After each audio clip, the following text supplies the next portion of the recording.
Morning folks, this is Kent with KJS Painting and Renovations, and today I'm doing a video on how to patch stucco patch. Well, there's a pretty heavy finish on this house, and the reason why I'm here is there were bees living inside here, so the beekeeper came and he cut using an angle grinder. I like to use the Bosch Bulldog here.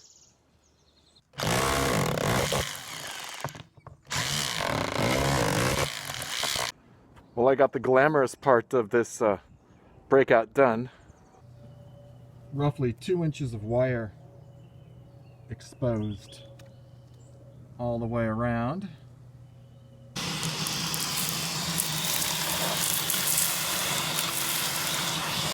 Did I mention tarps? It's a good idea to put down tarps to protect the area.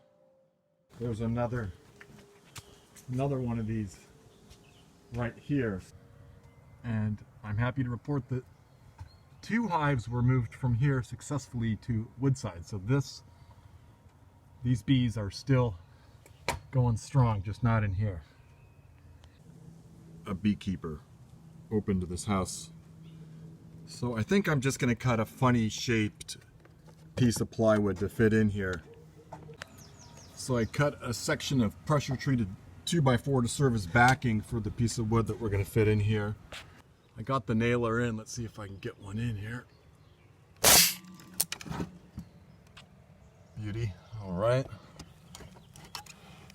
Got a couple down here too. Got one in over there. Okay, so look at that.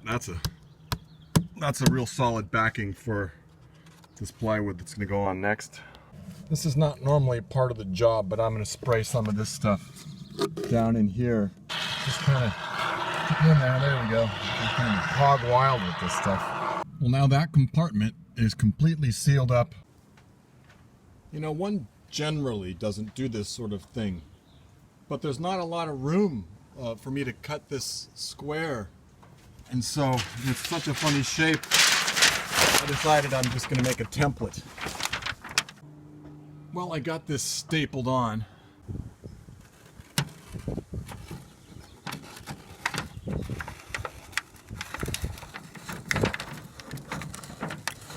Down there, just like so. This might be something your cat would even like to watch on internet, huh? So here's roughly the cockamamie shape I'm going to cut out. This will be my template. Same program over here on this side. Wow, sure smells like honey in here. Just removing staples. I can use the same staple to attach both of them, maybe on both sides. So now I'm going to use a jigsaw to cut out these templates.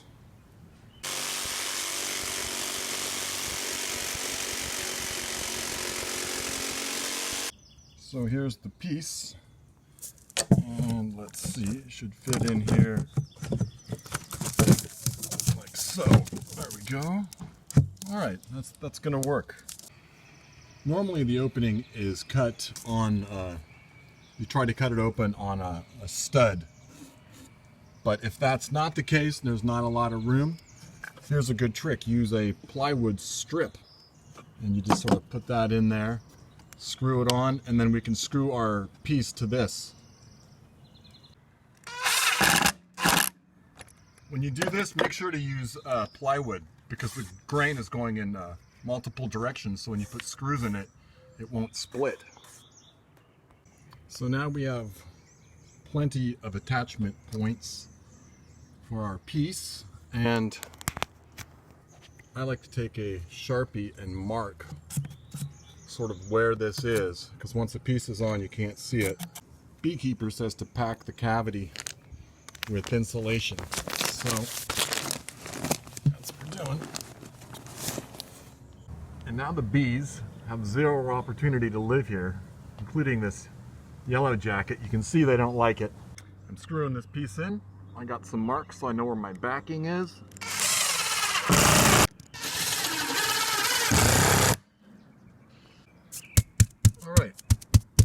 nice and tight.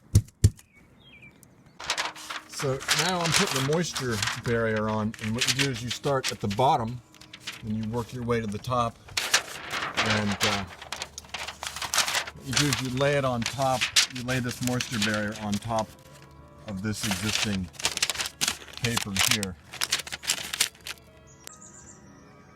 and attach using some staples here and there.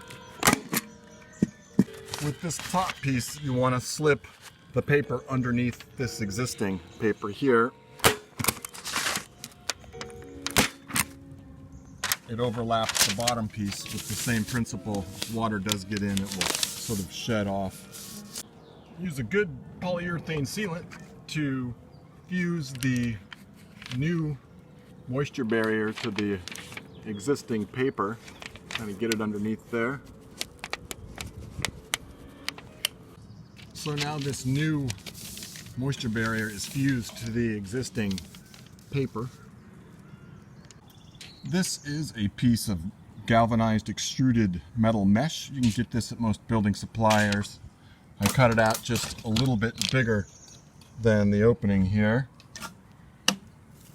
Take this existing wire and bend it up out of the way. And wear gloves. I mean, this stuff is extremely sharp. It's best to use gloves and use caution.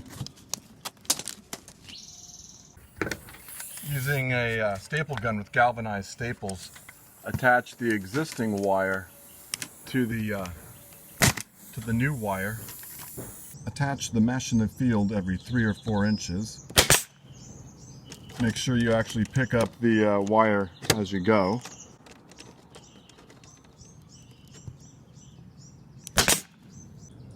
After the mesh is attached, I pry it up in a few places. This helps give the stucco something to grab onto. What we have here is a rapid set stucco patch. That means this stuff sets fast, 45 minutes. The advantage is I could do the entire job in 1 day. The first thing I do is come up here with some water and a squirt bottle, and what I do is I wet down the key here. So there's lots of different bonding agents out there, and I brush some of this on. This will help the new stucco stick to the existing stucco, kind of brush it on the outside, get it in the key.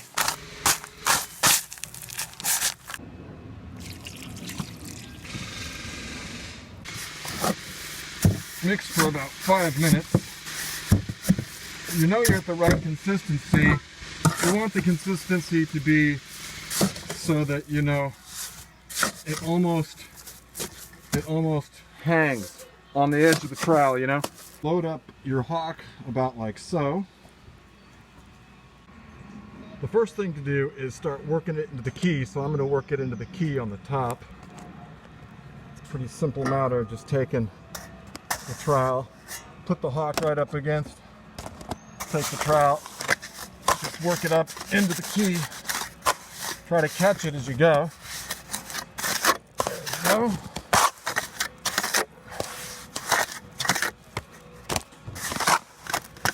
Just working my way around. Sometimes I'll take the edge of the float and just remove it so it's not sticking up too high. Okay, I just about got the key filled in here, and then I start working, just hold the hawk and then just start working it up to the top. It's a little easier because the bottom of it holds it. Just sort of throw it on there. In areas where it's too thick, you can take some of it off and catch it, and just put it someplace else. The last bit, before the scratcher, I just sort of work it in. Take my scratcher and then just make a horizontal scratch.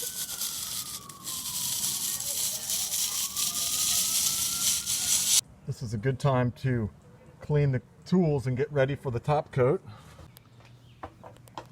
Okay, got the tools cleaned up. It's good to keep this continuously wet for about an hour and a half.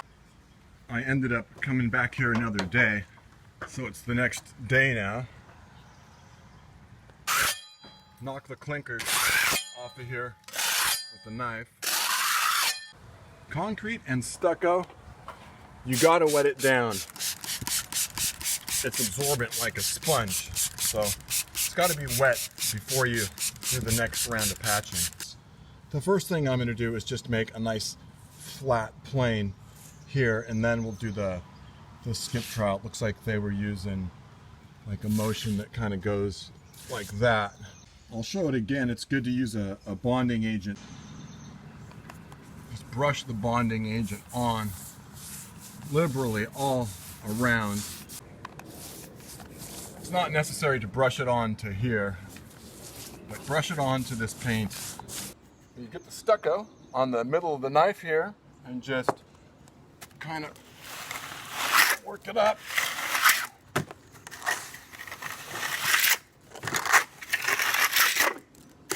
You want to catch it with the hawk, so you got to really push on it. Like, I think it's like 30 pounds of force I'm putting on there. I'm kind of using the edge as a guide as I go.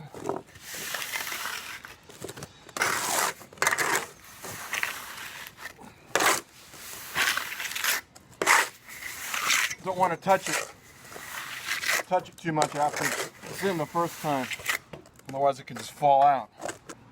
I got this on here pretty flat, and I like to switch to my swimming pool float. It's good to have some water too. Now this stuff dries fast, and I just take the edge of my float and I sort of scrape off stuff that seems like it might be a little bit high.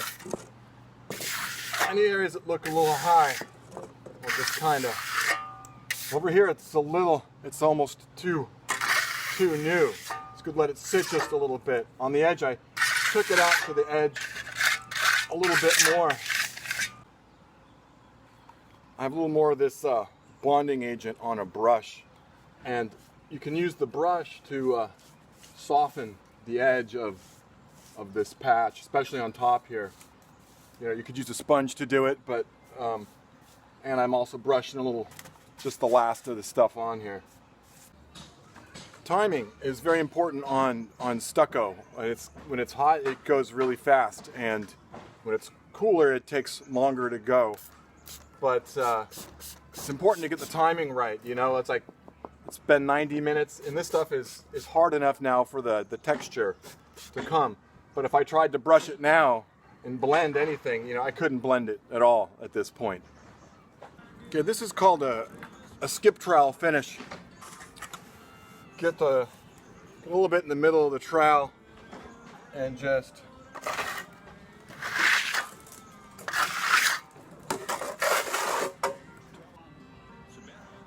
and sometimes you can take a technique and just kind of slam it on there.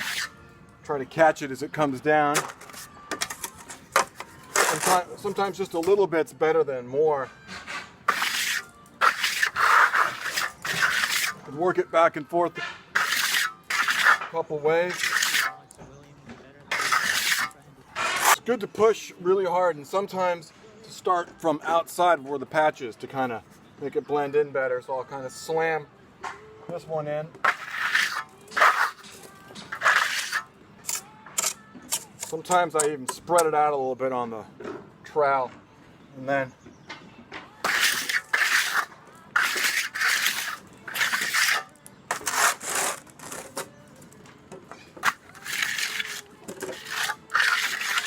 always trying to catch it a little bit on the hawk.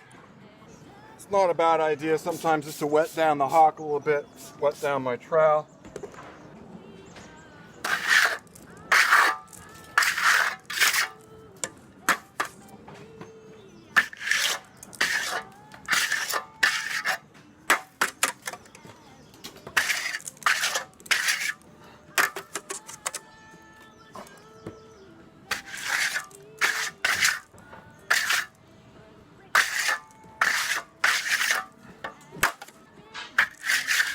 Good to really slam it, you know. get a mechanical bond that way. Like in the corner, maybe I'll just go straight up to the corner there. There we go. That's gonna look just like original. I think this was patched once before I got here. It's the second time bees were in here, but now I got them sealed off. I don't think they're ever gonna come back. And just, that's gonna work good. Okay, perfect. One last little bit right here. So I'm gonna slam from the bottom.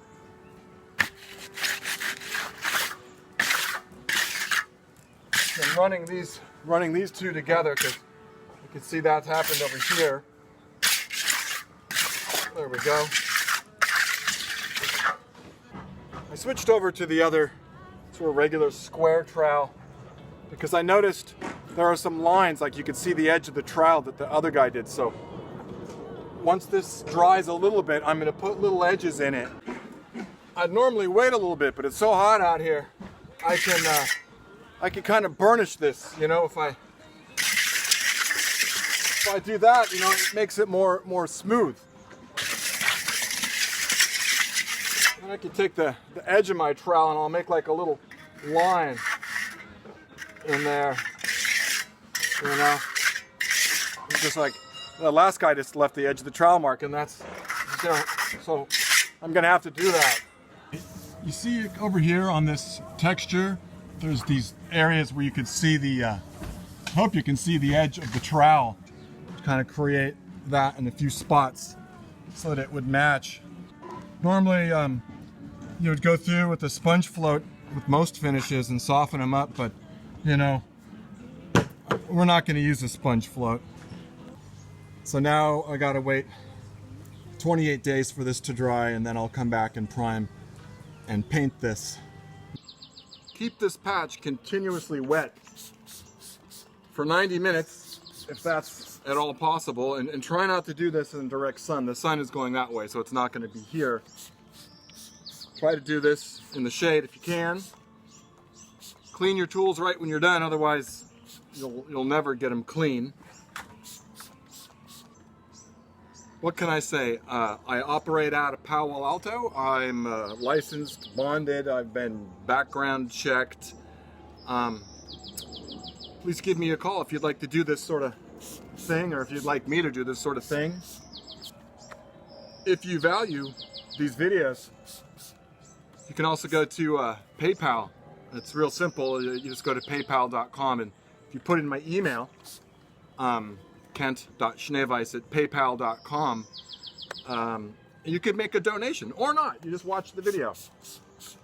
Or give me a call and I'll come help you do this. So this has been Kent with KJS Painting and Renovations. And I'll see you on the next one.